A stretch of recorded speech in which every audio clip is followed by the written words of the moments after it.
നിങ്ങൾ എപ്പോഴെങ്കിലും ആലോചിച്ചിട്ടുണ്ടോ, നിസ്കാരത്തിനും ഹജ്ജിനും സ്വതക്കയ്ക്കുമില്ലാത്ത എന്ത് പ്രത്യേകതയാണ് നോമ്പിനുള്ളതെന്ന്? നോമ്പിനെ ബാക്കിയുള്ള ആരാധനകളിൽ നിന്നും മാറ്റി നിർത്തുന്ന ചില രഹസ്യങ്ങളുണ്ട്. ഒന്ന്, പ്രകടനപരതയില്ലാത്ത ആരാധന. നമ്മൾ നിസ്കരിക്കുമ്പോൾ, സ്വതക്ക കൊടുക്കുമ്പോൾ മറ്റുള്ളവർ കാണും. പക്ഷേ നോമ്പ് അങ്ങനെയല്ല.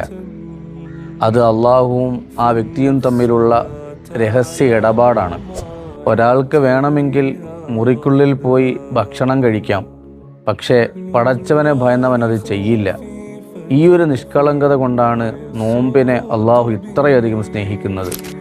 രണ്ട്, അള്ളാഹുവിനോടുള്ള സമർപ്പണമാണ്. നമ്മുടെ ഏറ്റവും വലിയ വികാരങ്ങളായ വിശപ്പും ദാഹവും ശാരീരിക ഇച്ഛകളും നമ്മൾ പടച്ചവൻ്റെ പ്രീതിക്ക് വേണ്ടി മാത്രം ഉപേക്ഷിക്കുന്നു.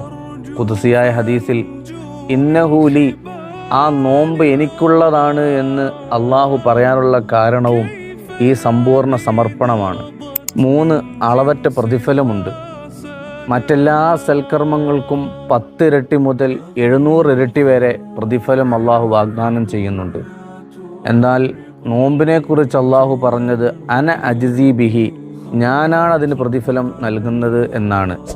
അതിനർത്ഥം അള്ളാഹുവിൻ്റെ ഔദാര്യമനുസരിച്ച് അതിരുകളില്ലാത്ത പ്രതിഫലം നോമ്പുകാരനെ കാത്തിരിക്കുന്നു എന്നാണ്.